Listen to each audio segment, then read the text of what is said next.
Hindi sila dito matalo. Kung gusto nila yung number 2 spot sa 2nd District of Masbate para maka-advance dun sa ating next round for the quarterfinals. And for Team Mobo naman, pag natalo nila dito ang mga taga Baleno, magkakaroon po tayo ng triple tie dito with Mobo, Baleno, and Masbate City. Yes. So that's again, later on makikita nyo din yung huling laban ng Masbate City against Balud. Bawal din matalo doon yung Masbate City, partner. Yes. If ano man ang maging desisyon na mangyari dito sa itong ball game na ito, no? Pero yun, matatawagan ng foul dito si Mark Poole. It's gonna be his 4th personal foul. So kailangan na din mag-ingat dito ni Mark Poole. Lanuza with the ball, passes to Santos. Santos will go inside, lay up, no good. Rebound secured there by Fragoso. Fragoso to Juquino to the corner. Laurio open, goes inside, lay up, no good. And a foul will be called there on Lanuza. So on Dalinog. Dalinog. Okay. Second personal foul dito ni Dalinog. At itong si Laurio mapupunta sa free throw line. Pasok yan.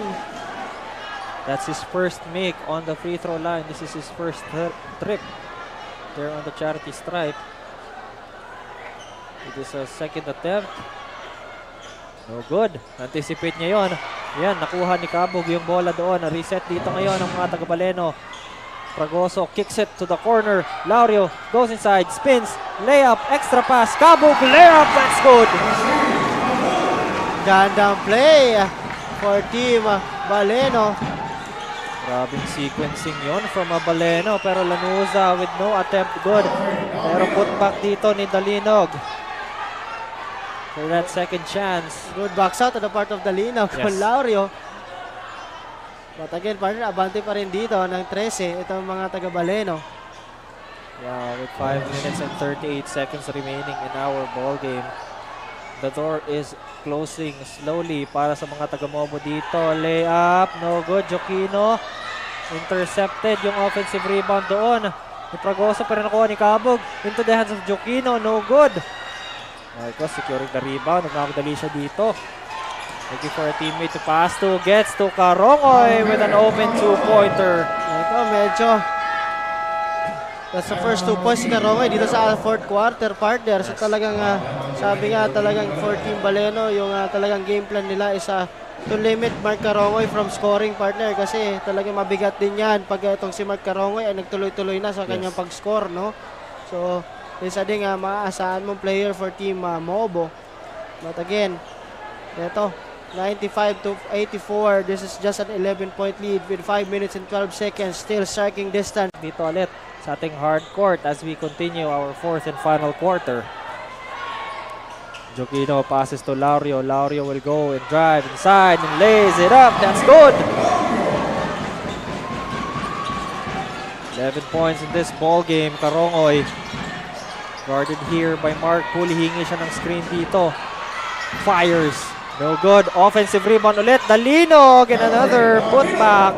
Para sa kanya, inaabangan niya yung mga misses doon ng kanyang mga teammates and he is converting them. Fragoso now on the other side. Nice Euro step for that layup. Grabe, partner. Talagang Noy Fragoso is beginning to pick up his game. Oh, mahaba na rin yung listahan ng mga points dito ni Fragoso as Santep in.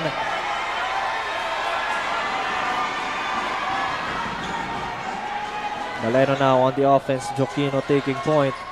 Passes to the corner. Odo open. Joquino ang bola. Ito, medyo binabagalan na ng Baleno yung kanilang facing dito. Joquino bumps his defender. Pero hindi siya naka-breakaway doon. He will lay it up. No good sa kanyang attempt. Pero matatawagan siya ng traveling violation doon. But again, this is just a 13-point lead with 4 minutes. Sa ating 4th quarter. Carongoy with the ball. He will get a screen from Santos. Balik kay Santos ang bola. Will fire for 3. That's good! Grabe, Jomar Santos, partner. 42 points dito sa ating ball game. Hahabulin niya ba, coach, yung naset na record ni Tick Boy Del Rosario kahapon? This is 3 minutes and 39 seconds pa. But again, Mark Carongoy